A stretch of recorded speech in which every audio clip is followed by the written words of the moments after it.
పాపం పాపం ఏంటండి, ఏంటి, ఎవరు పాపం అన్నారా? విజయసాయిరెడ్డి. నెంబర్ 2గా వైసీపీలో ఉన్న ఈ విజయసాయిరెడ్డి బహు మేధావి.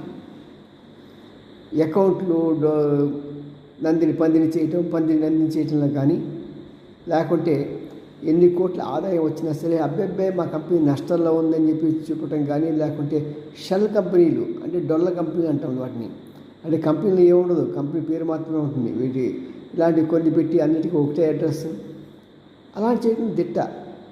మరి అలాంటి వ్యక్తి ఈ రోజున ఎలాంటి దీంట్లో పడ్డాడు చూడండి. మరి ఈయన బయటకు వచ్చేనా? నాకు కనుక కోపం రగిలిందంటే నేను జగన్ సార్ని కూడా లెక్క చేయను అనే లెవెల్లో ఈయన మాట్లాడుతుంటే మరి జగన్ సార్ ఊరుకుంటాడా? ఏది ఏమైనా సరే